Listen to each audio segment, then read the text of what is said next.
Magandang gabi muli mga ka-BM. Welcome to BM Talk Cycling, Business Mirror's venture into cyberspace, where for 1.5 hours, we will be talking about cycling, the sport we all love, and most of you have learned to love during these pandemic times. I am June Lumibao, your host for this weekly cycling program or talk show that airs Mondays from 7 to 8:30 p.m. on Business Mirror's Facebook account and YouTube channel.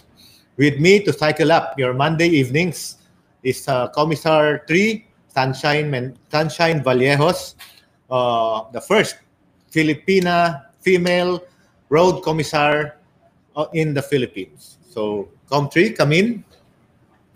Good evening to all our viewers. Welcome to stage 2 of the BM Talk Cycling. Napakabilis talaga ng araw at isang linggo na naman ang lumipas. Kumusta na mga ka-BM? So naging generally maulan ang ating nakarang linggo dahil sa bagyong si Vicky at epekto ng northeast monsoon sa iba't ibang lugar ng ating bansa. Specifically dito sa North Luzon kung saan po ako ay nandito ngayon sa Nueva Vizcaya. Malamig na talaga ang panahon ngayong Kapaskuhan. But for tonight, I'm sure na magiging mainit at interesting ang ating pag-uusapan dahil kasama natin ang ating mga special na panauhin na talaga namang naging mga legend sa Philippine cycling. Di ba, Tom? Yes, you're right, Tom3, but before we go on, thank you very much for that weather report. It was a very informative. So, ito, pasalamatan muna natin ang ating mga partners sa BM Talks Cycling. Andyan ang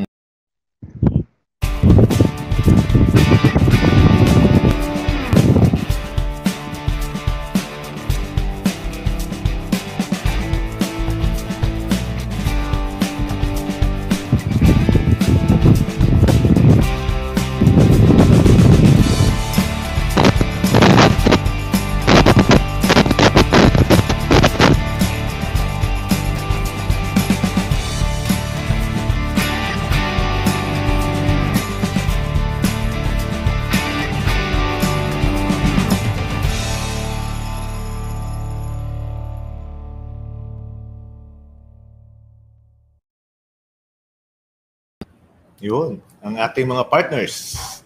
Napapaindak ako ng konti doon sa soundtrack natin. So, isa pa Com3, pasalamatan din natin yung mga nanood sa atin, our viewers in stage 1. Maraming salamat, napakaraming salamat po at pinanood nyo ang aming pilot episode. At sana ay huwag kayong magsasawa kasi every Monday, maulan, mabagyo, ma-holidays ay nandito po kami para BM Talk Cycling. Yes, alam nyo ba mga viewer, mga ka-BM, ang first episode natin ay umabot na sa 13,000 views and 3,000 views of this ay nanood ng ating live episode noong Monday. So muli, maraming salamat po sa inyong suporta. Yun, nakakalulang mga numero na nakaka-surprise, nakakataba ng puso. Kasi sa pilot episode pa lang, Com3, we got those numbers. Pero meron tayong ipapakitang isang larawan, isang photo. Kasi meron kasing nagtanong nung stage 1 natin na hindi natin nasagot. I think this is of importance. Kasi why do we call each other Commissar 2 and Commissar 3? May ipapakita po kaming larawan tungkol sa ano yung commissar.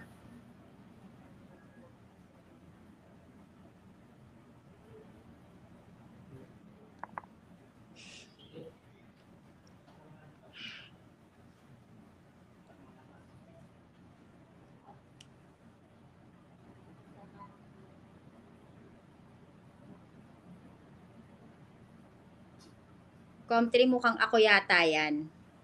Yes, Com3. Ay, Com3. So, sige, paliwanag na lang natin kung ano ang ibig sabihin po ng komisar para po sa nagtanong sa atin noong unang episode. Ang komisar po ay isang French word meaning police whose main task is to put order. So, ibig pong sabihin, ang komisar po ay ang referee who puts order from the start to the end of the race. So, katulad ng referee sa basketball, sa iba pang sport, He ensures the race is safe and there is fair play among the cyclists. It's true. Yes, Commissar 3. Yung nakita ko na hinahatid mo sa finish line si Germin Prado, yung ating gold medalist sa individual time trial. So anyway, I hope that answers the question about Commissar explained. Now, Commissar 3, sino-sino ba ang ating mga panauhin ngayong gabi for stage 2? Unahin na natin ang pinakabata, ang natatanging Eagle of the Mountain, ang hari ng akyatan at ang Marlboro Tour champion noong 1979, no other than the famous Mr. Paquito Paking Rivas. Ang humamon naman sa Eagle of the Mountain, ang nagmana sa tronong Eagle of the Mountain after Mang Paking, si Vice Mayor Juancho Ramores, live from Talisay, Camarines Norte. Ito, at nagbabalik ulit, ang 1992 and 1995 champion, si Renato Dolosa, the thinking cyclist. And last but not the least, mga ka-BM, ladies and gentlemen, we have someone very special for Philippine cycling. We are presenting to you our very good friend from the other side of the globe, direct from south of France in a village called Correns, where he lives now, the former UCI President who fell in love with our beautiful country, Mr. Pat McQuaid. Mabuhay. Mabuhay, Mr. Mabuhay, Pat. Mr. Good Pat. evening. We're star-studded tonight, Com2, as we have Rivas, Dolosa, Ramores, and of course, our very own Mr. Pat McQuaid. Mapapasabak tayo sa Englishan ngayong gabi, Com2. Yes, mga ka-BM, please bear with us. We have to speak English most of the time because we have a special guest tonight. And sometimes we'll do it in Taglish or the others say Engalog. So first, let our guest greet our viewers before we ask throwing the questions. Good evening, Mr. Pat. So maybe you can say hello, greet our viewers. Not good. Sound is not good. Problem sound. Good evening, Mr. Pat. Yes, I hear you now clearly. Yes, so while we wait for the rest of our guests, we'd like to invite you and give greetings to all our viewers here in the Philippines and abroad. Yes, I'm very, very pleased to be speaking with you live today from France. I enjoyed very much my years in the Philippines directing the Marlboro Tour and organizing the Marlboro Tour. I saw some extremely good cycling and some extremely talented cyclists. And it was a super time. And Philippine cycling has got a good future if the organization behind developing the riders improves. And I think that needs to happen. You get that straight. You got that straight from Mr. Pat McQuaid. So, Pat, first of all, I want to greet you. How are you? I haven't seen you since London, I think, or was it? Yeah, I think in London we met. In London, 2012. Yeah. Was the last time we spoke. I'm very well, thank you. I'm semi-retired now. I do some consultancy on some bike races like the Tour of Taiwan. Help them organize that race, and the rest of the time I spend riding my bike and enjoying a nice, easy life now. Perhaps if the pandemic is out and you're in the Tour of Taiwan, we can invite you to come over for a while for a side trip to Manila. Maybe, why not? Yeah. Indeed. So anyway, Pat, to start the ball rolling. When you first came to the Philippines, were you aware that we had this Philippine tour that started in 1954? No, I wasn't aware at all of what it was or what I was expecting or what I was going to see. And the first time I came in advance of the 1993 tour, I think it was. And then I spent the whole 3 weeks on the 93 tour, watching it, studying it, and looking to see how it can change. And I have to say I was very, very surprised with what I saw. because I saw a race which was certainly 21 days long. It was certainly difficult, certainly some great cycling terrain, and also magnificent crowds. But the race itself was organized like the race would have been 30 years previous. In fact, what I'm trying to say is that when Philippine cycling split professional cycling set up, when it was 60s, 50s, 60s, the Marlboro Tour started, the rules of the Marlboro Tour had not changed in all of that 30 years because they had been outside of the UCI and they'd been organizing races every year along the same lines as they organized it before. But in actual fact, in cycling, it's a live sport. The rules change, they constantly evolve and constantly change.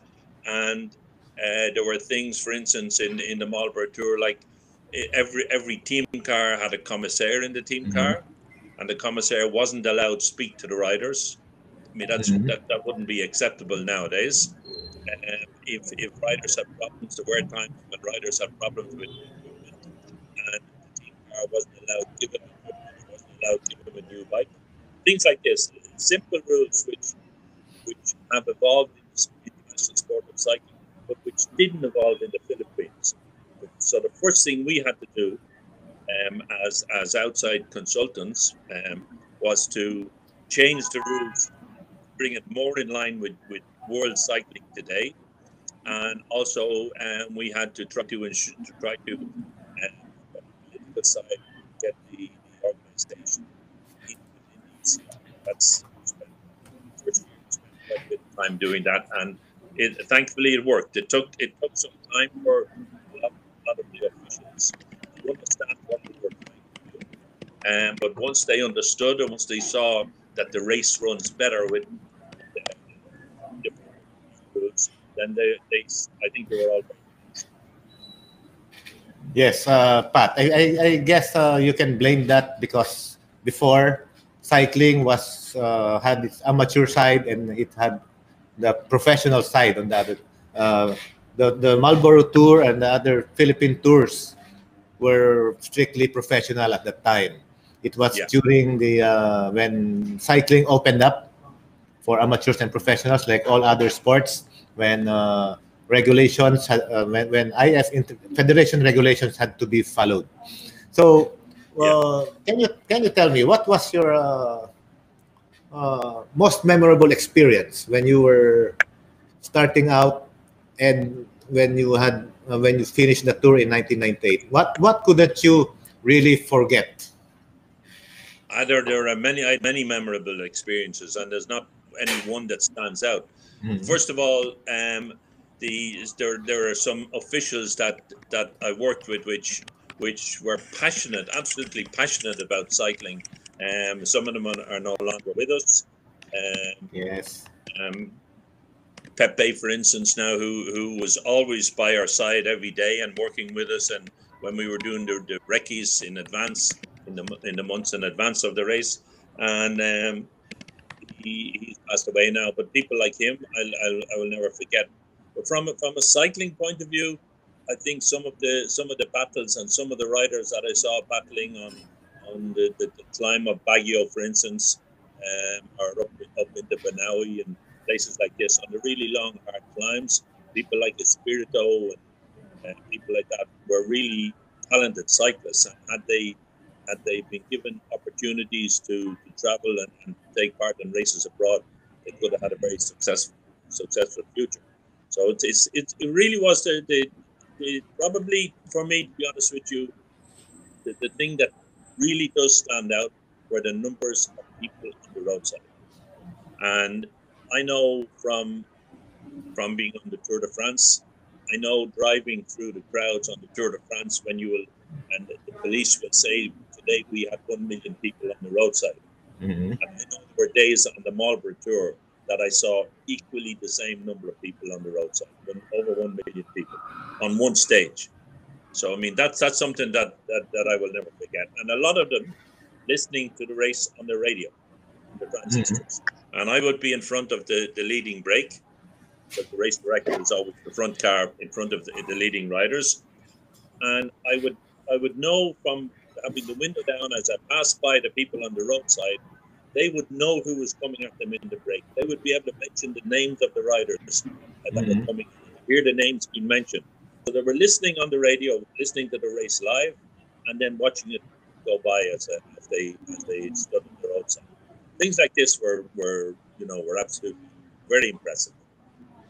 Yes, I also recall those years because I started covering the Marlboro Tour in 1988. So it was really fun.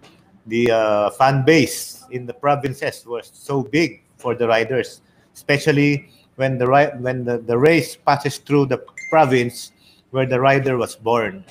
So anyway, Pat, it's maybe you can call it a pity because of the anti-tobacco rules all over the world. That's why Marlboro stopped sponsoring the race.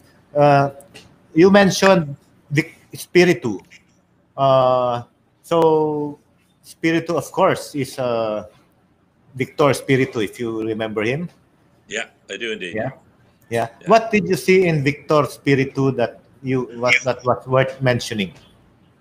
He was a good cyclist all around. He was excellent in the bunch, in the peloton, and he was watching what was going on always. He was an excellent climber, always at the front on the long climbs, and probably the most important attribute that he had was that he was also an excellent time trialist.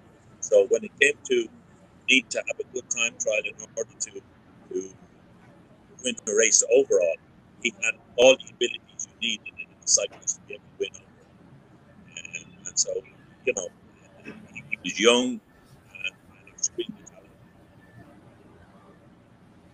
talented. I remember in '96 when he won the tour. We were in Iloilo at the time. It was an Iloilo stage. It was an out and back stage, and he was in front of the race early, and he was already on his way back to the start finish line, but the chase group was still breaking up. Your sound is breaking up. Yeah, sorry. Yes, I remember in 1996 when Victor Spiritu won the title. He won by himself. It was about 3 or 5 minutes victory. So he said he's really an all-around rider. He's good at the climbs, good at the sprints. So what could have been done for Victor at that time? This is already hypothetical. This is already in the past. No, but yeah, I mean at that time, the organization or the federation should have been sending more teams to more races in countries abroad, in Asia and even in Europe. They should have taken over, the control of training officials, training coaches, training commissaires, and training, bringing riders to a high level. To get riders at a high level, it's not just the riders who need to be operating at a high level. It's also the officials that are around them. They need to be ambitious. They need to want to have riders racing at the top international level. So coaching is extremely important, and also the vision, the international vision to bring cyclists to the highest level. And the problem with the professional cycling organization at that time was that it had been more or less in the wilderness for 20, 25, 30 years and hadn't been evolving and hadn't got an outward vision out of the Philippines into Asia, into Europe even.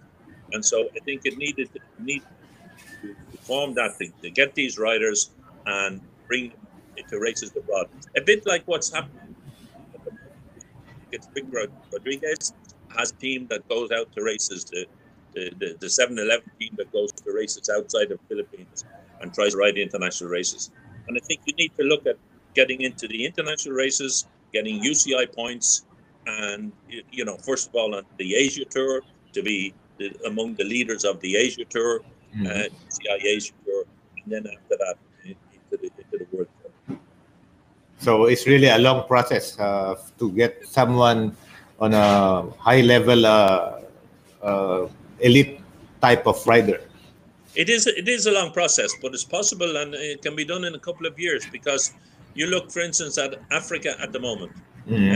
I paid a lot of attention when I became president of the UCI to African and developing African cycling, and countries like Eritrea, Rwanda, Ethiopia. They now have cyclists who are riding the Tour de France and Tour de Spain and racing like this, and that happened in a period of 5-6 years. So it's not that long of a process. Once you set about bringing riders to the highest level. But the first thing you have to do is find the riders. You have to find the riders like Espiritu and people like that, that have that talent, that you can develop that talent.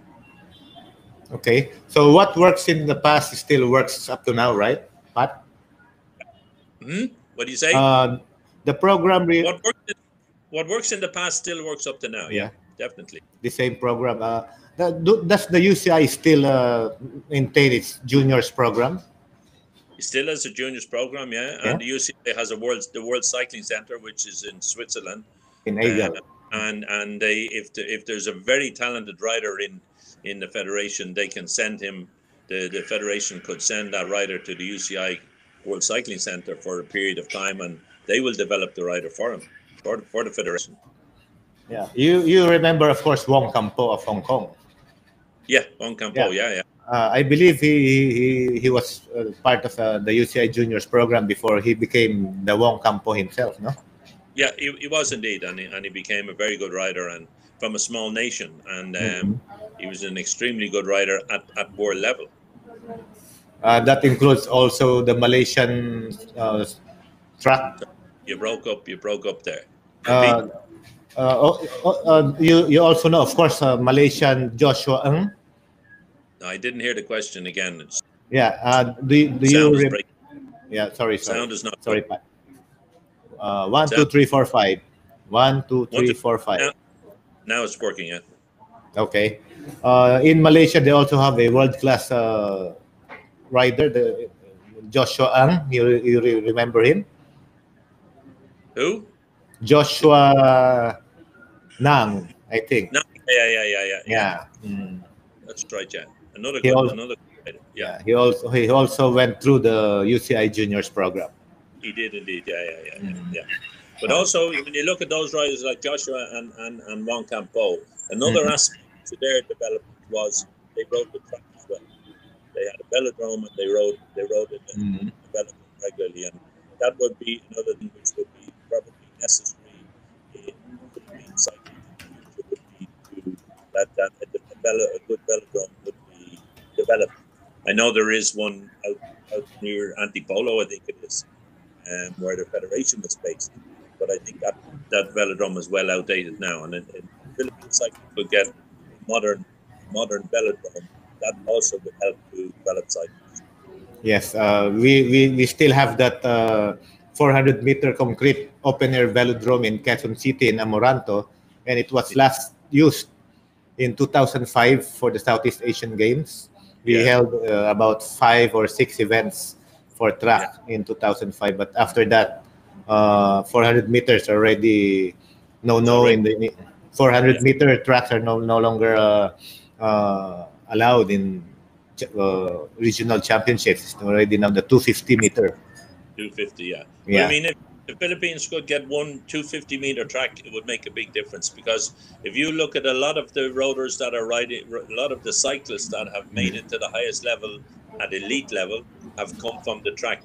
Great Britain is the best example. People like Brad Wiggins and Mark Cavendish, people like this, they have all come from the track as well. And then they go from the track to the road, and the track racing gives them the skills to be able to win races on the road as well. So it's very good for development. That should be a project that the federation or the Olympic Committee. I mean, am I correct in saying now that the president of the Philippine Cycling is also president of the Philippine Olympic Committee? Yes, correct. That's Congressman Abraham Bambol Tolentino. Yeah. Well, I mean, he should be very, working very hard to try to get one of the authorities or one of the, one of the cities in Philippines to develop a proper international development. Yeah, we discussed it once about a few months ago, and if there's this one sports complex in northern part of Luzon which hosted the Southeast Asian Games last December last year.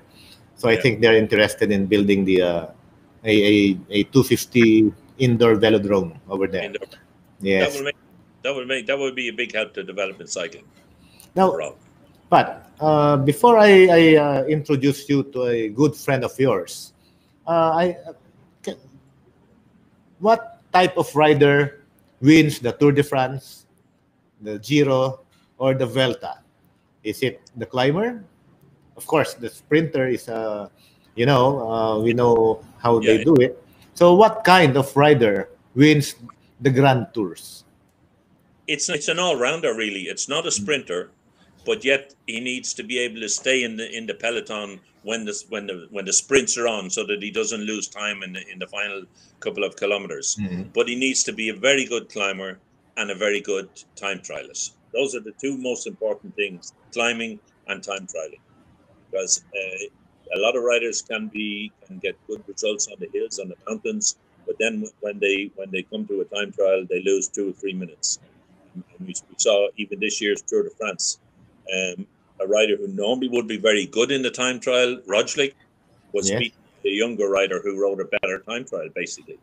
And so I think those are the two elements: the climbing and the time trial. After that, being a sprinter doesn't win the Tour de France. You may win stages, all right, but you'll never win the Tour de France because you'll never gain enough time on the others. So Peter Sagan can't win any of those Grand Tours. No, because he's too heavy for the big mountains. He will never win. He'll Yeah, never yeah, win yeah. a Tour. No, for the Yes. big mountains, he's too heavy. And if he was to say go on a severe diet and try and lose weight, Mhm. or he would lose some of the strong points, and not be so strong then on the normal road, and the small road, like the World Championships and single day races like that. Okay. But So we're getting more and more of in at the top level, Tour de France, Tour of Italy, Tour of Spain, more and more riders like Colombians who are yeah. born in the mountains, live in the mountains, live at a high altitude, are coming over, and it's the good. They're basically they're good members to begin with, and then if they can develop good time trialing skills, they're the ones that win in the future Tours de France. You talked about Africa a while ago.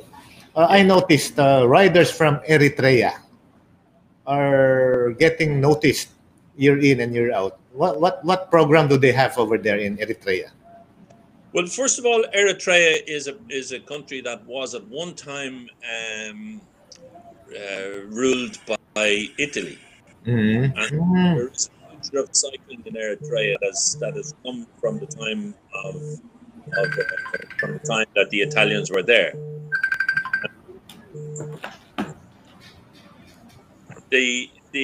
So cycling is a very popular sport in Eritrea.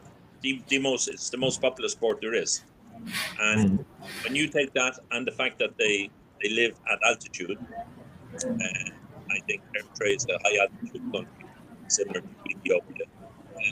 They've developed powerful lungs and powerful Mm-hmm. lungs, and they've developed cycling. And their races in Eritrea are similar to Yeah, Philippines right. in terms of crowds, because they get huge crowds at their regular races in Mm-hmm. Eritrea. So they've got good cyclists. All they needed then was the opportunity to race in Europe.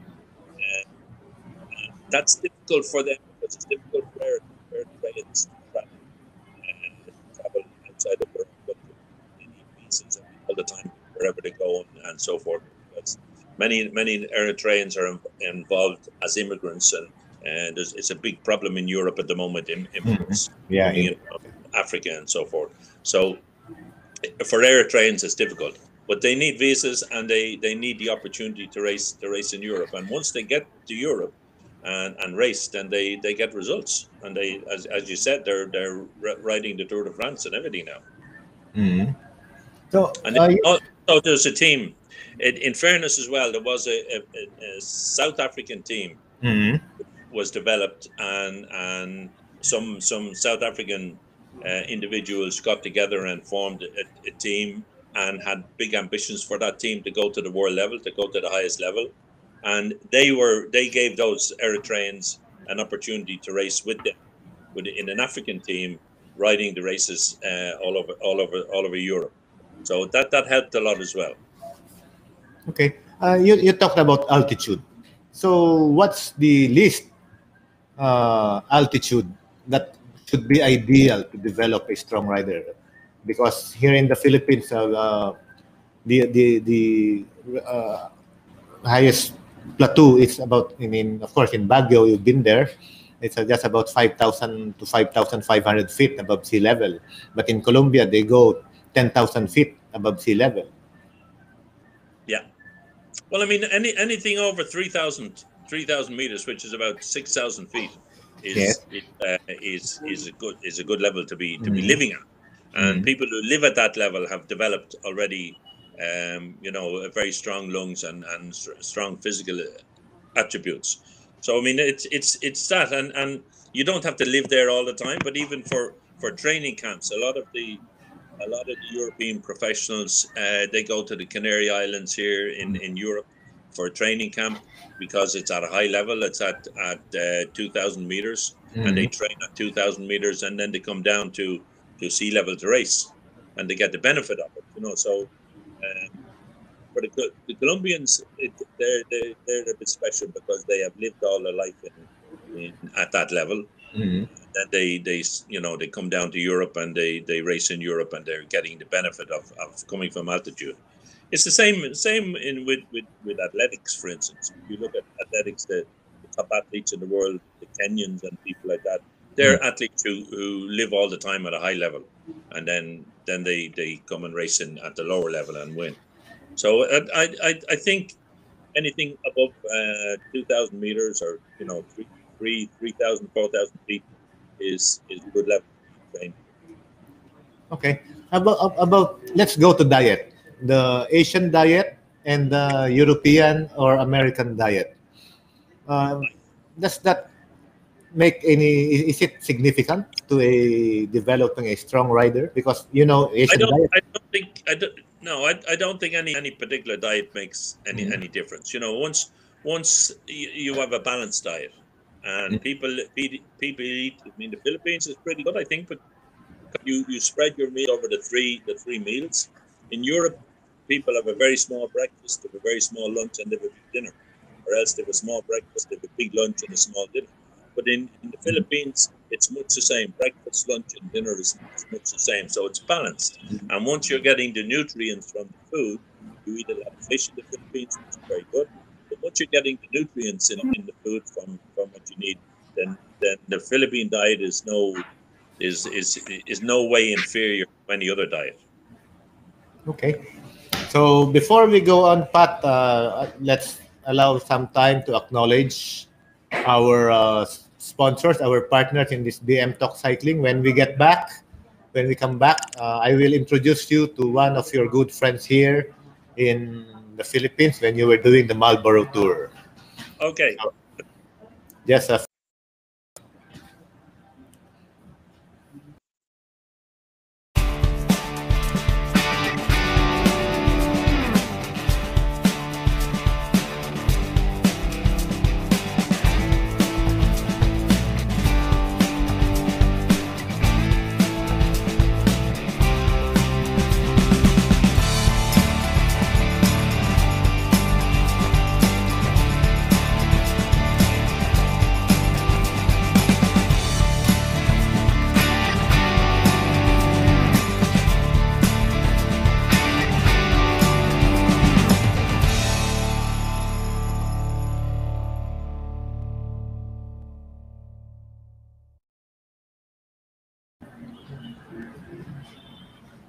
Okay, we're back.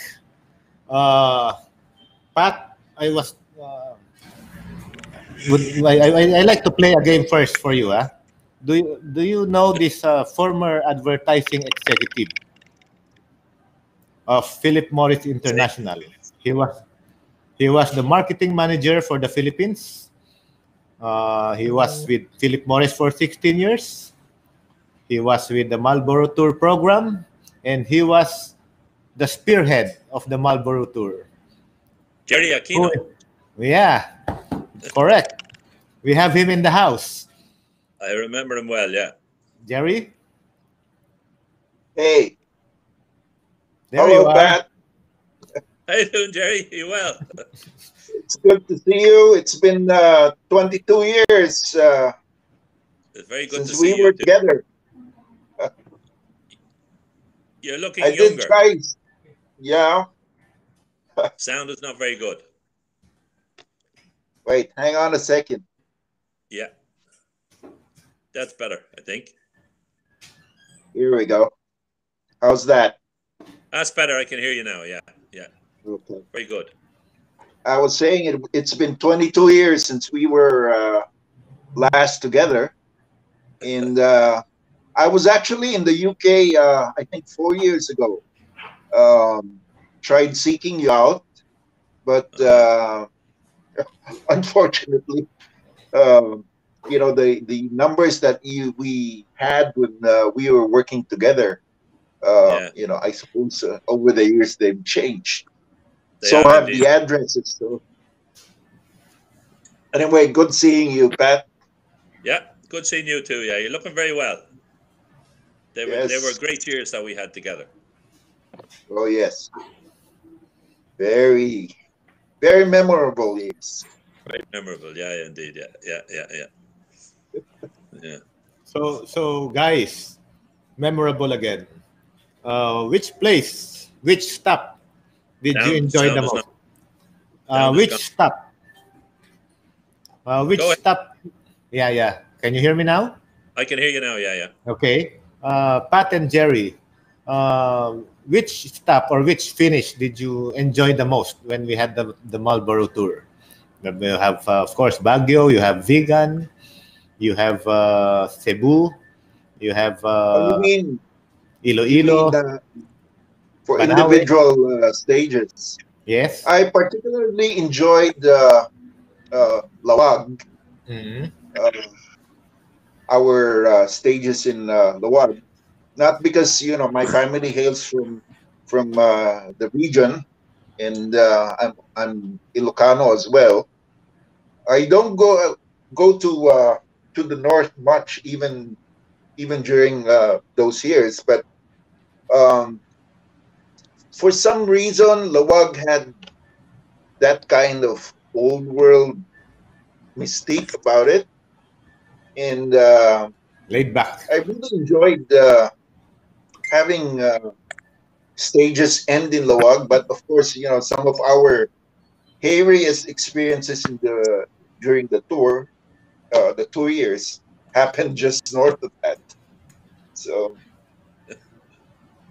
yeah, the Actually, scariest instance.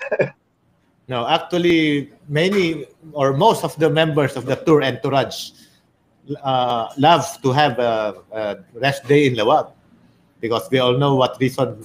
Do you want to tell me, Gerry, what reason why many of the tour officials wanted to have a rest day in Lawag?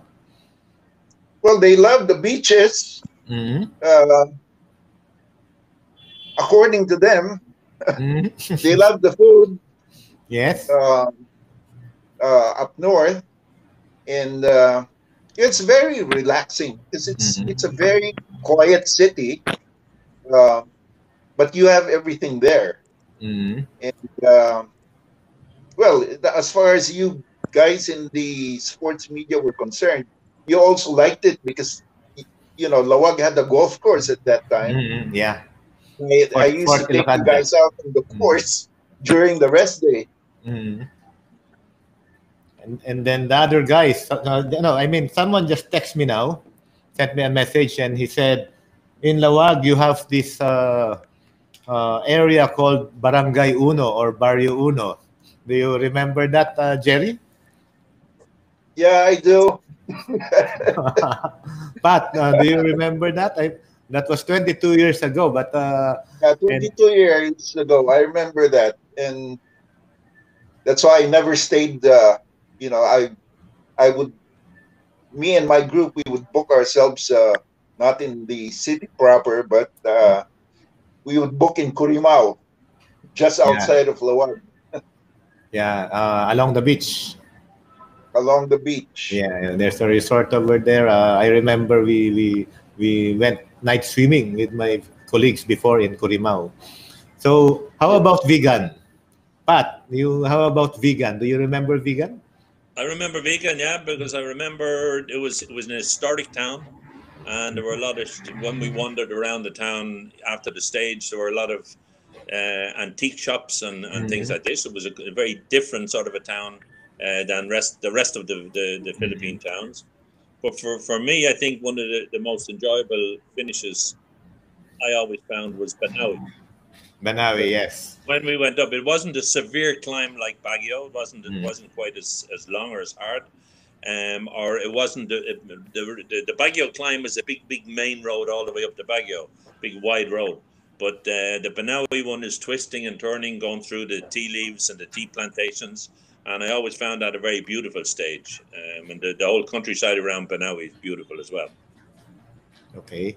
We also, as members of the sports media, we also love Banawe. I think we finished twice in Lagawe in Yeah, Banawe. twice in Banawe. Mm. We had two Uh, stages in Banawe. and at that time Over the years.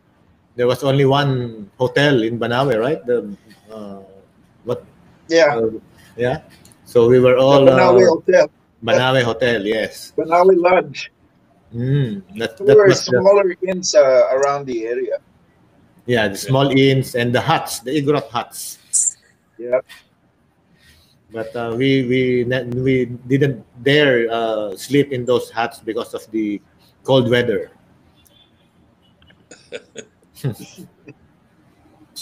So vegan, Gerry, remember vegan when we stayed at Aniceto Hotel? Teto Inn. I remember that very Aniceto well Inn. because, yeah, 16 of us ended up in one room. 16 guys in one room. Yeah, 16 guys in one room You know, because of, supernatural events. but you had the best room in the house, but you were alone in the room. But suddenly, Someone was with me. I don't remember who it was. Mhm. When he bolted and left me there, well, Mhm. I followed him right after. And then you ended up sleeping in a room. We were 16 of Yeah, us. there were 16 of us in that room. Those memories in And Marlboro Tour. it's not the first time that we had an incident at that inn. Not the first time. Yeah, there were many stories about that inn, but still, people love to spend the night there, maybe to experience uh, those nightly haunts. Well, anyway, let's go back to cycling. No, during those years, Pat and Gerry, did the sponsors think of looking forward in developing Filipino riders who could have raced in international races? I remember there were five of them: Renato Dolosa, Victor Spiritu, and three more who were sent to Europe, to Ireland, I think, to race. Mm-hmm. Yes, that was immediately after the 98 tour, I think. Pat, on the invitation of Pat, we sent a small team of about 5 or 6 guys. I think Geb also was in that group, and then I think Pat had his eye on a very young rider at that time, Santi Barnachea, Yeah. if I'm not mistaken. Yeah, so he was with that team. First time they experienced European cycling. Correct. Was Placido there?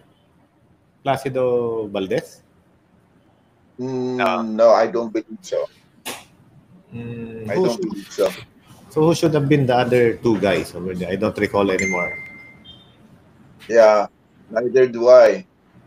The little guy who won the Marlboro Tour. What Oh, was his Warren Um, Davadilla. Davidilla? He was there. I think. Yes. Davidilla. I think Davidilla was there. Yeah.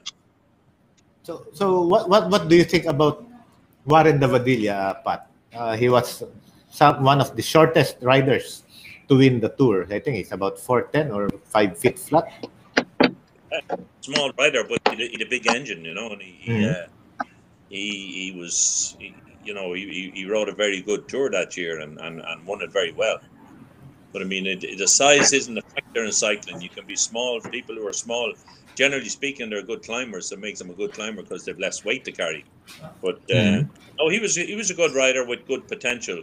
But as I say, that was as Gerry says, in 1998, and I think that might have been the Marlboro Tour finished after that. And unfortunately, that development which was starting didn't continue. Yeah. Okay. Before we go on, Pat and Gerry, I will show you some photographs from the Marlboro Tour. So you try to make your comments about these photos. So please, let's see the first photo. There you have it. You have 1, 2, 3, 4, 5 riders in the lead. And then there is the late Joe Sumalde in the June buggy and the jeepney. So, what were you? This reminds us of the old way of racing in the Philippine Tour, and then they're drying grains, rice, palay grains in the roadside. So, what can you say about this photo, Pat and Gerry? Well, for me, that's a photo of the Marlboro Tour that I went to in each year. The jeepneys were always there, and drying the rice, that was something that was completely new for me. I'd never seen it before, and that to me typifies the Marlboro Tour and the lovely green trees and the blue sky and drying the rice and the jeepneys behind. Gerry, You know, that buggy was iconic, and it was an iconic part of the tour for many years, especially when Joe Sumalde himself was on board that particular vehicle. That was iconic. You know, Joe on the front seat. Every year you would have that buggy, and I think my heart when Joe was already very ill. I think that was during the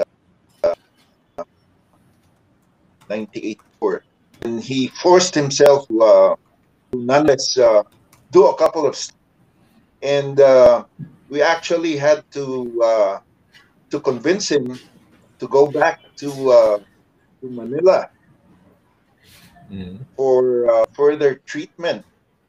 And in fact, when he said he would head back, the first time he actually showed up the following day from somewhere, and I was surprised to see him on the buggy. So when we got to Dagupan, you know, I said, "You really have to go back to Manila, Joe, because you're very sick."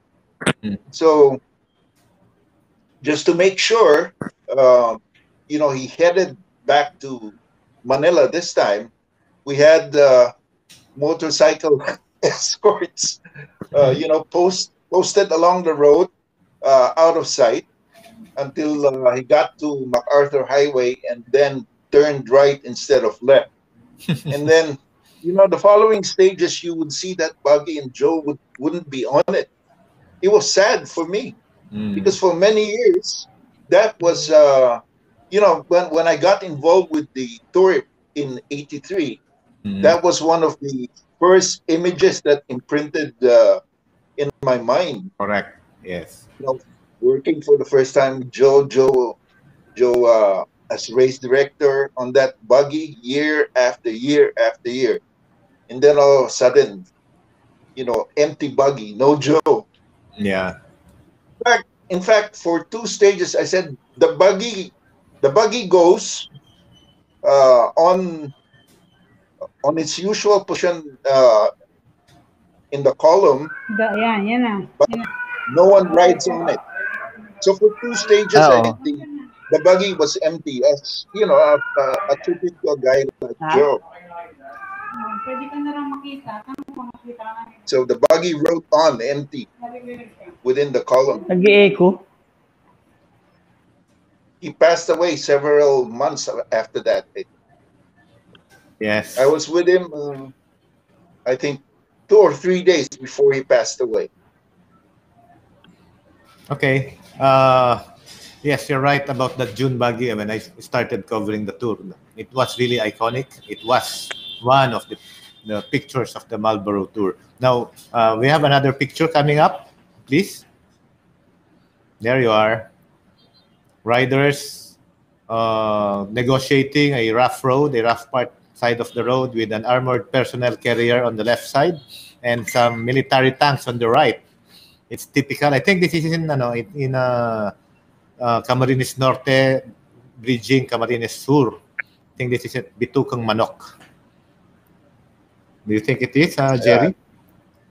I still haven't seen the photo. I haven't seen it. Okay. It's not on my screen. Wait. Let's wait. Please. There. Kita mo na, Jer? There. Yeah. You see? Is this Camarines Sur? I suppose so, because the bend, and then I guess it's in Camarines Sur, because there's an army camp here somewhere, and the last time we passed by there, the camp's still there, and the army still, the military still lines the road each time the Tour de Filipinas passes there. Yeah, because I remember a stage up north. The start was in Lawag. I think we were headed for Apari. And the day before, I think there was an ambush on an army unit somewhere along that route. And at that time, our communications weren't too good. In fact, we were just using CB radios at that time, and apparently the military had started a big operation. Yeah. So at that time, we started from Lawag on schedule, not knowing that the operation had been going on, and I was at the spearhead, and I decided to range further ahead than I usually do. So I think I was about more than 20 kilometers ahead of the lead pack already. And at that time, I had a rally car with me. I was using a rally car, and I was surprised that the roads were so empty. So I was running really fast. Now, you're way ahead. Apparently, the reason why the roads were empty was that the military had set up checkpoints along the way that were hidden, so that they only all of a sudden come out of the trees and the bushes when they see someone passing by. But somewhere in Pagudpod, I was going so fast that I ran through 5 checkpoints before they got out. And the only reason I stopped after the 6th checkpoint was already I was hearing gunfire from somewhere, and then choppers were overhead. A lot of buses stopped alongside the road, so I had to double back and tell them, we better set up an impromptu finish line somewhere because we are not getting through. There's a big battle up ahead. So you So I had think to there was an impromptu finish line that was that had to be set up. in UCI terms, neutralized, right, Pat? Yeah, neutralized. Yes. Yeah. You neutralize the race. So the next, we have another photo here. This is another interesting photo. The question here in this photo is, where's the road? The road has been invaded by the crowd. That's how Marlboro Tour was, the Philippine Tour was during its prime. This, you can see it says Marlboro Tour 89 in one of the posters. And then there's the iconic June buggy. I can't recognize this guy, the rider here who's raising his hand. But I think it looks like it's Ariel Maranya. Gerry, do you still remember Ariel Maranya? I still have to see the photo. Okay.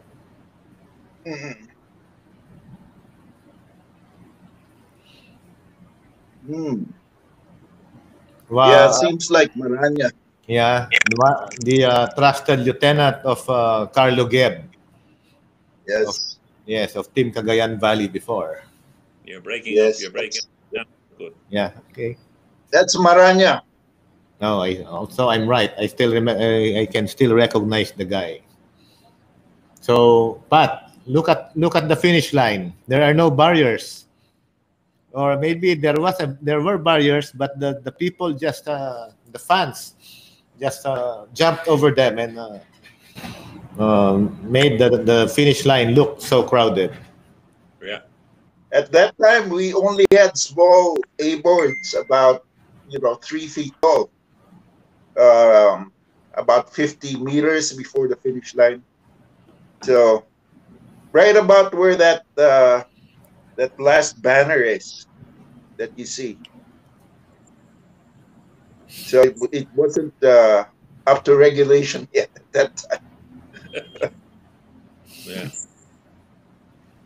It's supposed to be 300 coming in and 100 passing through, right? 200 meters before Yeah, I think this was only 50 meters. No, I like to segue, Pat. No, the UCI is now talking about safety of the barriers, safety in the finish. But there has been I read in some and I watched also. I also watched on television. The organizers, uh, they tend to make deviate from a finish line that's straight all the way. Sometimes 100 meters, 200 meters before the finish line, you get a sharp right turn or a sharp left turn. And as commissar, of course, that's a no. It's a bad and it's an unsafe finishing stretch. Maybe you give it about 300 meters straight away, or 500 meters, or even 1 kilometer from the kite straight. Why is it that I see so many races in Europe on TV, and even on television, that they do that? Yeah, they do, because they're working with the geography of the cities that they're going into, and that's the problem. Because the cities are the streets are a lot of the streets are narrow streets, and there are a lot of bends on the streets, and they want to bring the organizer wants to bring the race into the center of the city in order that the public can come and see the finish. If not, he has to go to a place way out in the countryside, in the last maybe 5 kilometers or something outside the city, where he can get a long, big, long, straight section of road. That's okay, but it does no good for the promotion of the city. Yes, correct. In Europe, a lot of the cities pay to have finishes. They pay to have a finish of the Tour de France or Tour of Italy, and in order to do that, the mayor of the city wants the race to finish in his city, not 3 or 4 kilometers outside. And so they are restricted to the roads that they have, and sometimes that's the way it is. There are UCI regulations that it has to be, I think, 300 meters minimum of a straight, but some organizers just cannot do that, in particularly in Italy, in the Tour of Italy. No, but I mean, the situation over safety has become a big one this year, and there are now new rules coming in about barriers and that, because UCI, whilst it said you must have barriers, as you said, 300 meters before and 50 or 100 meters afterwards, they didn't specify what the barrier was. And some barriers that organizers are using are just publicity boards, and A-boards, A-boards, and the people are behind the A-boards. They're not steel structures like proper barriers.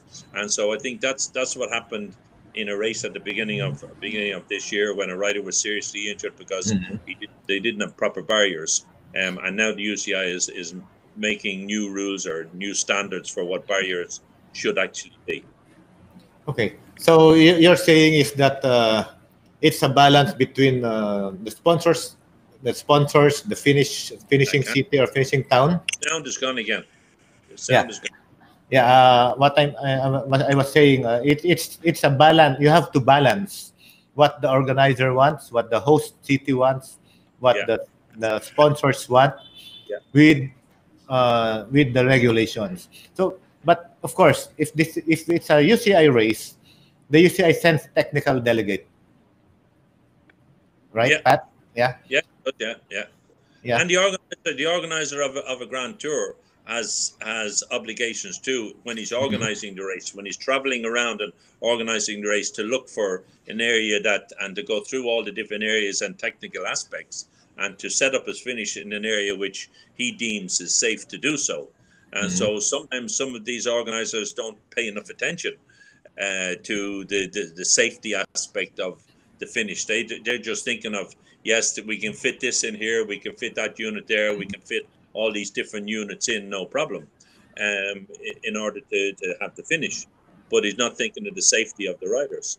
And so a lot of them, that has to change, and the UCI has a safety, is not going to be sending more safety delegates representing the UCI, looking after the UCI's interests in the future. Okay, let's rewind to the Marlboro Tour. Gerry, was the UCI a problem when the Marlboro Tour became a UCI race? And Pat, was the organizer then, the sponsor then, Marlboro, amenable to your suggestions? Well, I'll put it this way. Yes, I'll put it this way. Pat was around when we were trying to get accreditation with the UCI. He told us, you have to do 1, 2, 3, 4, 5, 6, or whatever conditions those were, so that in the eyes of the UCI, we were legit. And I'm happy we listened to Pat, and I'm happy that he was strict.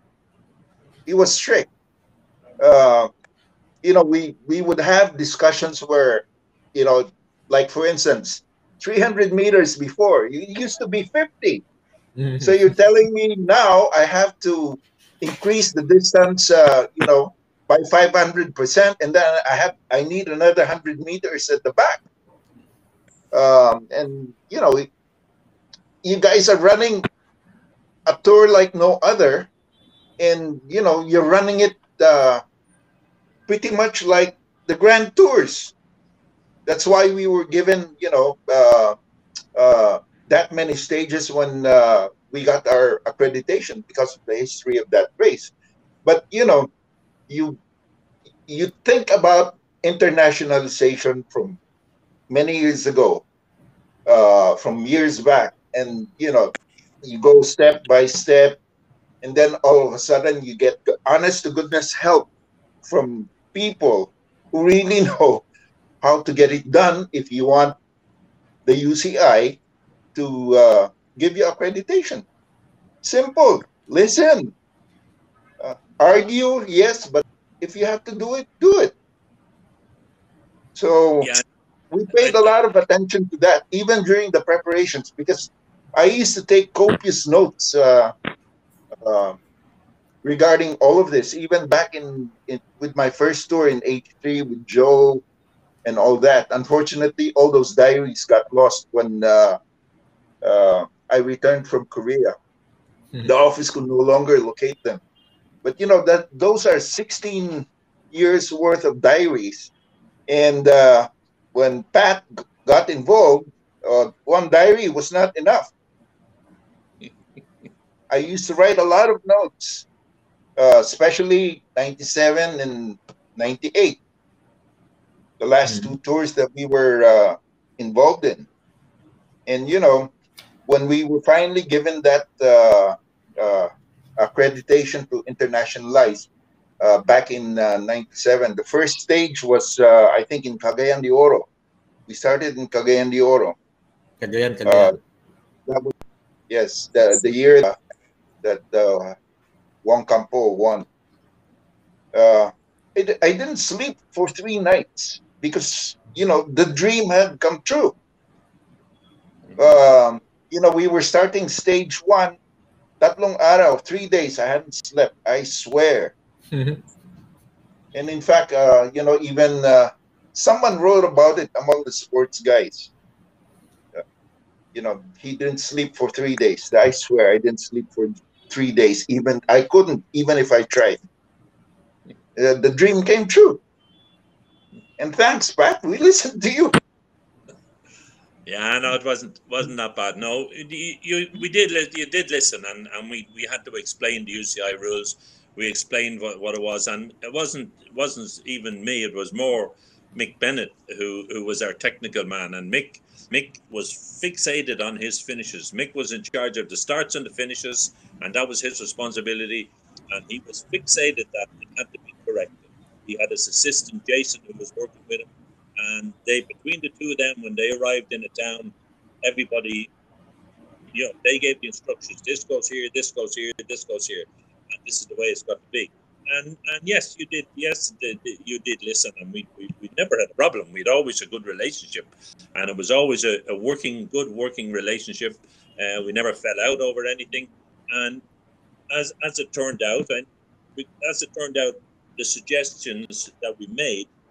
In terms of the organization of the race, you could see the race improving and the whole level of the organization of the race improved. Oh, yeah, definitely. Those suggestions, so it was logical, and you could see the logic in what we were saying, and you accepted that logic, and it worked very well. Yes, yes. I saw. I was a witness to the transition of the Philippine Tour from the traditional race up to the UCI regulation race. And that 1997 race in Cagayan de Oro, that was Cagayan de Oro, right? Yes.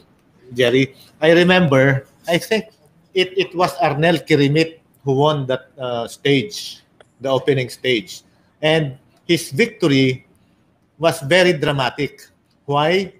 Because his father, whom he haven't seen since he was, I think, 1 or 2, maybe 4 years old, 5 years old, they had a reunion for the first time in Cagayan de Oro because his dad is with the Philippine Army and he has been assigned for so many years in Mindanao. And then I was there. I saw Arnel we were interviewing Arnel, and then somebody approached him. It was his dad, and then they embraced each other, and Arnel was already crying.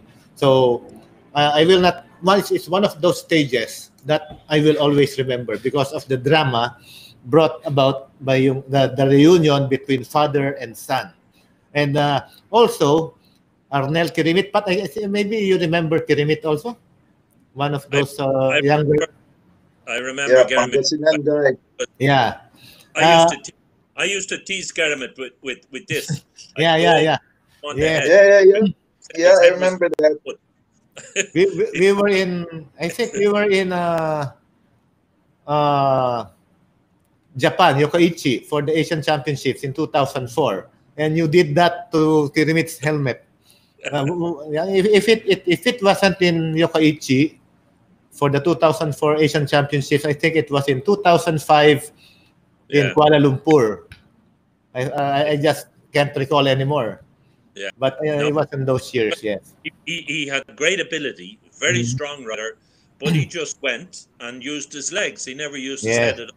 He never thought about it. And in cycling, to be a good rider, you must have intelligence, in bicycle intelligence, racing intelligence, as well as the legs.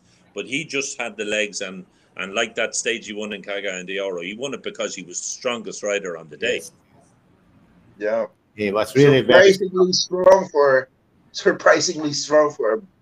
a guy with bad eating habits. Yeah.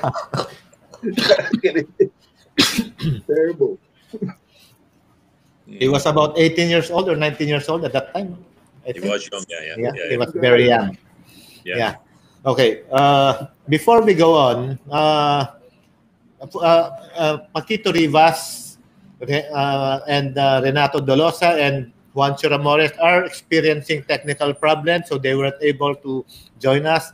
We did a test last night, but this evening, I presume it's because it's a Monday evening and their neighbors may be all connected to the internet. So you know how not excellent our internet connections here in Manila is. So before we do that, let's go to Commissar 3, to Sunshine, to mention some shout-outs for our viewers now. Com 3. Com 3. Come in. Ayan. So good evening again to all our guests, Mr. Pat McQuaid and Mr. Gerry Aquino. So mga ka-BM, pasensya na at nawala ako sa istorya. Hindi ako masyadong makarelate sa kanilang mga usapan because that was Marlboro Tour, which siguro hindi pa ako pinapanganak. So right now, we'd like to say thank you to all our viewers who tuned in for more than 1 hour now. So Miss Lilian Mendegiran of Malasiki, Pagkasinan, thank you very much for tuning in. Miss Leilani Gonzalez Barkin, hello po, magandang gabi sa inyo. Mr. Aldwin Tolosa, hello, good evening, watching from Las Piñas City. And Mr.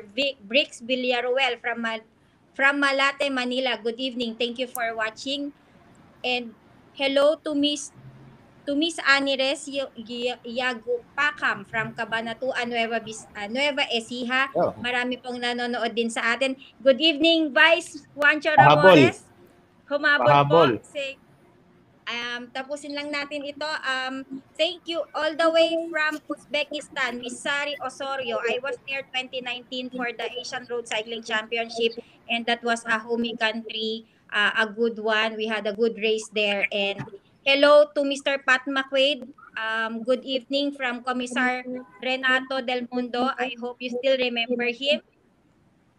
And Mr. Albert Narciso, good evening. Thank you po sa panonood sa inyo. And now we go back to Com2 to welcome our two new guests, Mr. Renato Dolosa and Juancho Ramores. Okay. By the way, Pat and Gerry, Sunshine Vallejos is the Philippines' first. Coach Atong. Pangit ng ano? Coach Atong. Pat and Gerry. Pangit ng sound. Yes. Sunshine is the Philippines' first female commissar for national commissar for road. She got her license in Singapore in 2017 and also in Tashkent, in Chorbok, Uzbekistan in 2019. So we have our first female national commissar for road. Very good. Juancho Ramores. Good evening, Sir John. You are late. We are almost done. You missed. You were almost DQ'd for curfew. Oo. May emergency tawag sa Naga kaya nalila ko. Sorry. So, Pat, Gerry, Juancho Ramores, one of the what do you call this? Most Yeah, I know. combatant rider. I remember Juancho. Yeah, I remember him. Thank you, Sir Jerry. Juancho. Okay po. Juancho, tell us something about your Marlboro Tour, your experience with Gerry and experience with Pat. Thank you, Sir Jun, and good evening kay Sir Pat, former President ng UCI. At ganun din kay Mr. Gerry Aquino, na hindi ko nakakalimutan nung time na cyclist ako, ay andun siya na bilang sponsor sa Marlboro. Kung hindi sa kanila, siguro hindi makikilala mga tour veterans. At ganoon din kay Ma'am Shine. Good evening at salamat sa pag-host nyo nito. Napakaganda. Siguro sa Marlboro Tour, bilang cyclist, yun ang pinakamasaya kong buhay. Kahit ako yung naging isang politician, pero palagi kong inaanay pagiging siklista ko. Siguro yun lang. Maliban lang kung may tanong ka, Sir Jun, na pwede kong tungkol sa Marlboro Tour. Pero masayang-masaya ko nung panahon at naging buhay ko sa tour. Okay. Juancho, ulitin mo raw. Dapat English. Pero anyway, meron din akong shout out kay Renato Garcia, ang fellow donor ko of the Grupo Italia Cyclist of Las Piñas City. Also, my fellow editors, mga donors, Joe Antonio and of People's Journal, and Chico Manuel from Saudi Arabia, and of course, Oscar Gomez, Oka Gomez. And, yeah, Oka. And Ate Sally pala, happy birthday. Ang may bahay ni Paquito Rivas, and of course, our Blackboard man sa Tour de Filipinas, si Ryan Chavez.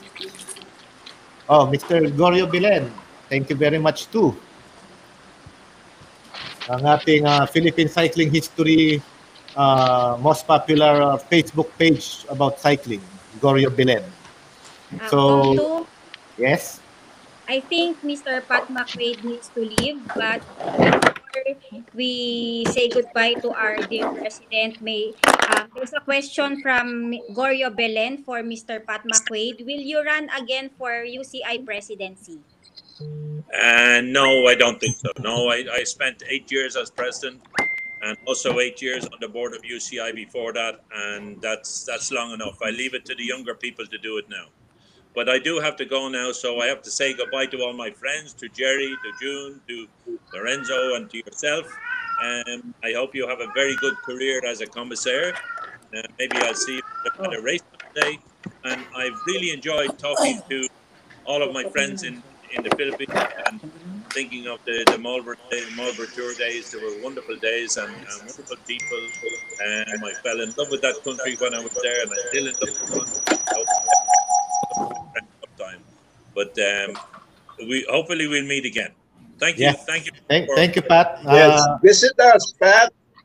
Visit us. After the crisis, visit us.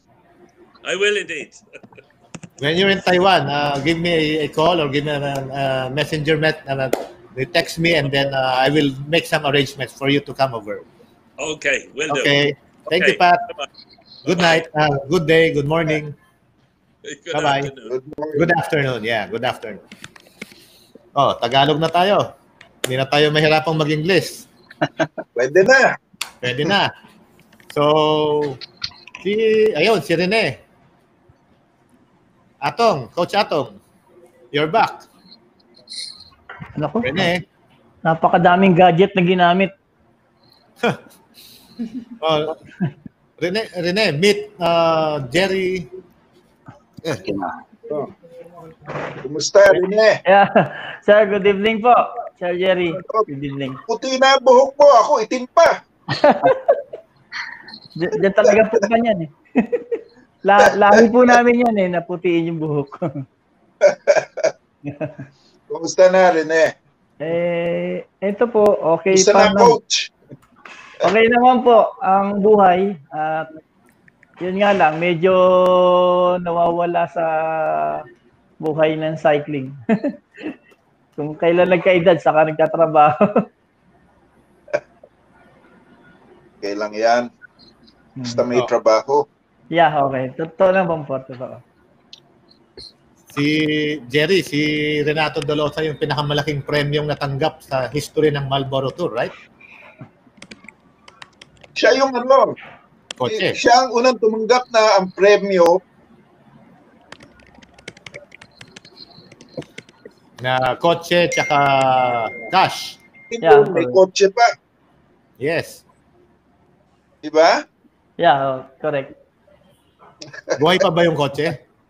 Wala na. Binenta ko nga lang ng 50,000 eh. Nako ha. Pero almost 13 years kong nagamit. Walang problema. Magandang Ayun, gamit. ginamit mo pala. Opo, ginamit ko. 13 years. Tapos yun, dinispose ko na. Ito yan, Gerry, di ba si Juancho, siya yung kapitan ng Bicol team, di ba? Bicol? Oo, Bicol team. Yeah, Tapos correct. teammate, ang rider niya si Renato Dolosa, no? Stud team. Naging studs team, naging ko siyang assistant team captain at naging rookie of the year siya. Sunod ako naman yung assistant, siya naman team captain ko. Kaya teammate ko yan si parang Renato.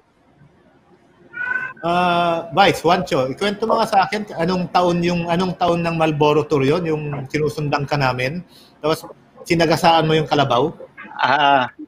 Yung taon na nililibing yung kapatid ko sa Nueva Ecija, nag-attempt ako ng breakaway sa peloton.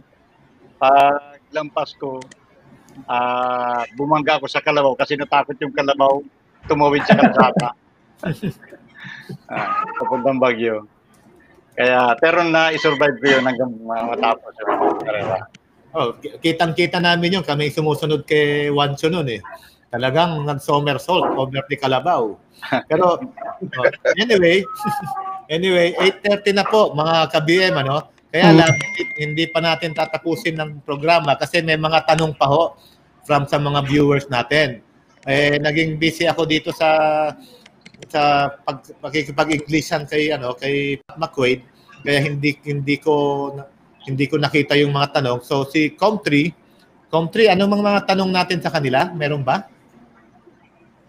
Hahanapin natin, Com2, dahil medyo napahaba ang usapan kay Mr. Pat McQuaid. Pero ang unang tanong para kay Mr. Juancho Ramores, katulad ng tanong kay Coach Atong De La Rosa last week, syempre may mga kinaunahan ka o kinagisnan kang magagaling na mga siklista. So, sino sa mga siklista na nauna sa'yo yung sinabi mong gusto mong tularan o malampasan mo pa pagdating ng panahon mo? Katulad nila Paquito Ribas, nasa yung idol ko, wala di ko nakikita. Yan. Gusto ko maging Eagle of the Mountain na katulad niya na hanggang ngayon kilala. At siyempre, yung aking kababayan na si Josu Maldi na naging back-to-back na hindi lang ako naging back-to-back. Yun ang gusto kong tularan. Sino ang pinaka malupit mong kalaban nung kapanahunan mo? Ang hindi ko makalimutan kahit ako nagkukwento, ang pinakamagaling na nakita ko ay si Miguel Valentin, yung namatay na Miguel Valentin. Kasi magaling siya sa pakyat, magaling sa akyatin si Miguel Valentin. Mahaba ang kanyang hininga. Kaya yun ang hinahangaan ko din. At yun ang malupit kong naging kalaban, lalo na doon sa killer lap na yung Bagyo to Bagyo. Sinusundan ko lang siya palagi sa mga akyatin hanggang pagdating sa Kinon, minsan naiiwanan ko na siya dahil sa asar sa akin. Pero yun ang magaling si Miguel Valentin. Naalala ko si Miguel Valentin, isa sa mga matatangkad na siklista yun. No? Siguro mga 5'7". Malaking tao. So, anyway, umabot na tayo. Lampas na ho tayo ng 2 minuto sa 8:30 natin closing. Pero sayang, marami pa dapat ang pag-uusapan. Si Comtree, may mga shoutout pa akong nakikita dyan, no? Kaya yung tanong kay Gerry Aquino from Gorio Bilin ulit, kumusta na si Mr. Jess Figuera, sorry.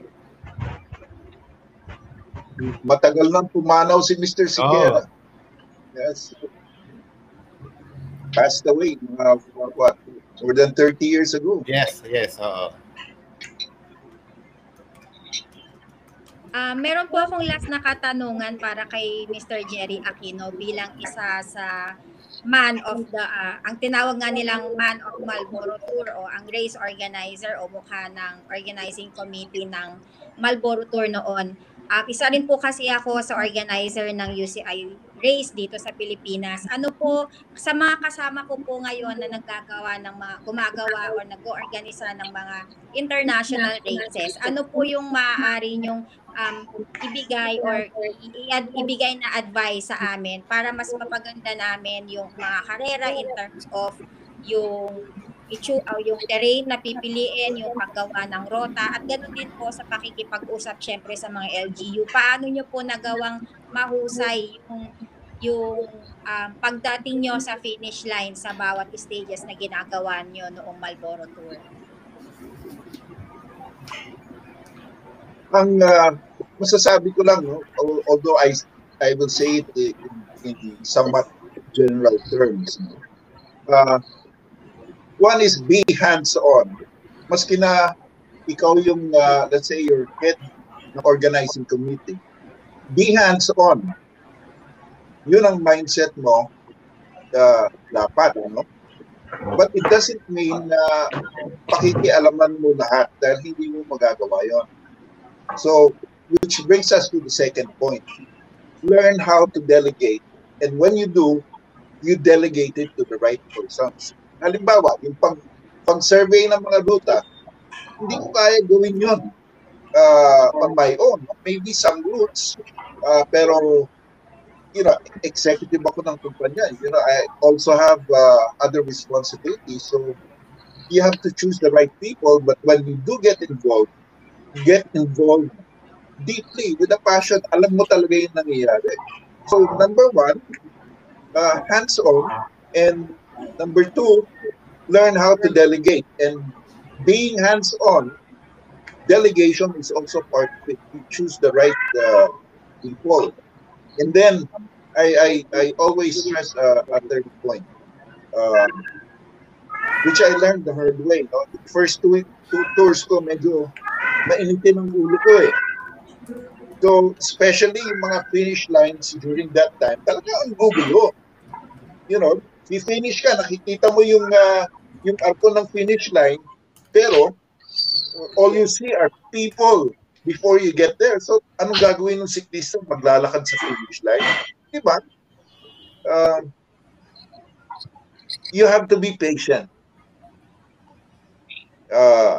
Dati, yung spearhead pa naman ako, parang gusto mo tuhugin yung finish line, parang mawala yung tao eh. Pero you cannot do that. You have to be patient also because tama yung sabi mo, you deal with LGUs and that's their territory, not yours. And you're going there as a visitor, humihingi ka ng pabor. So, kailangan ng pasensya.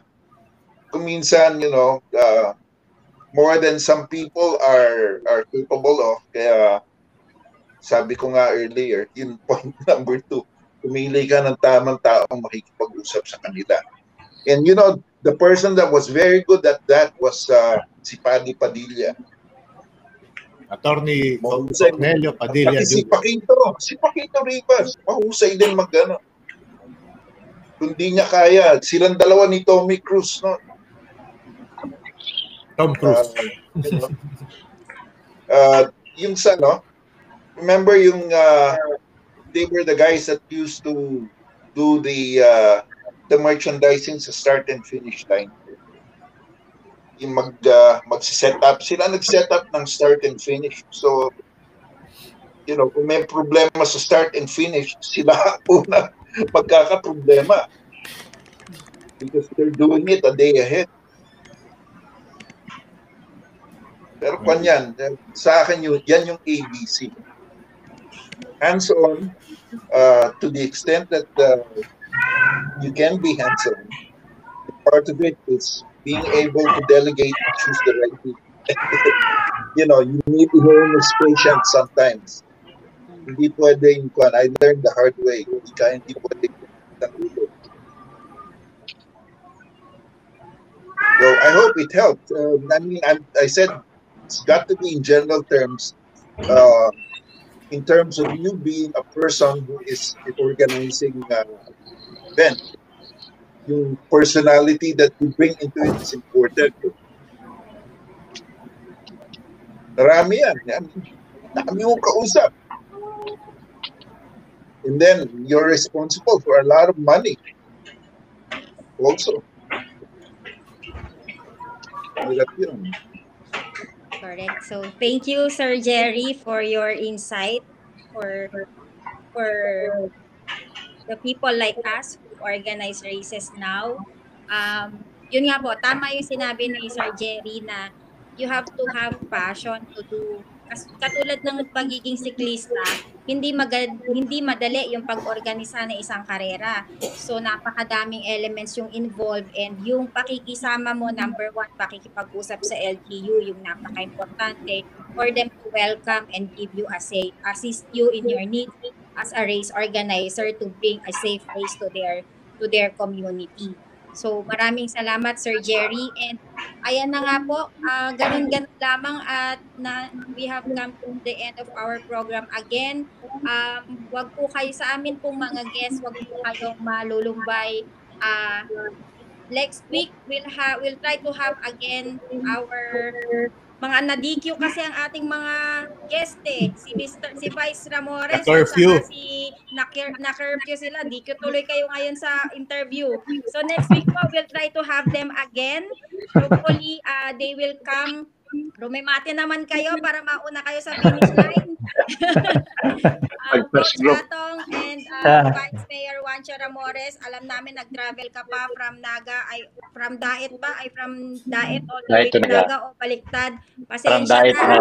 From Daet to Naga. So salamat at umabot pa rin po kayo at nagkita-kita kayo, Coach Vice with Mr. Pat McQuaid and Sir Gerry Aquino. So maraming salamat po sa inyong panahon ngayong gabi, and we'd also like to thank our viewers, and kumahapol po, hello and good evening. Thank you very much for watching. Shout out po sa Team Bokyanin, and sa hello, good evening din daw po kay Mr. RJ Castañeda. He is a son of the former Marlboro Tour medical physician Dr. Castañeda, kung inyo pong naaalala pa. So nanonood po siya sa atin ngayon, and marami pong salamat. Okay, complete. Salamat din. Sa pag-invite nyo. Thank you, Sir Gerry. Meron pang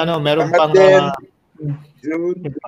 Yes, kaya natanong ni Sunshine yung about sa organization, kasi si Sunshine ho ang on top of the organization ng Tour de Filipinas. Do it all yan. Siya yung nakikipag-coordinate sa LGU, so nagsusurvey, nagbabudget. So Gerry, thank you very much for the advice. Maraming salamat sa'yo. Hope to have you as a guest again. Please, sure. Make yourself available. Every Monday naman tayo. Walang pahinga, walang holiday. So it's nice to see you. Si Pat, of course, nagpaalam na kanina, may busy siya.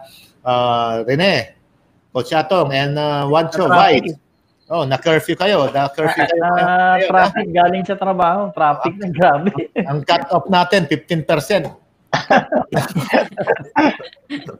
Okay. So, magpapaalam na po kami. Pero bago ako magpaalam, meron dito from Philip Magnaye.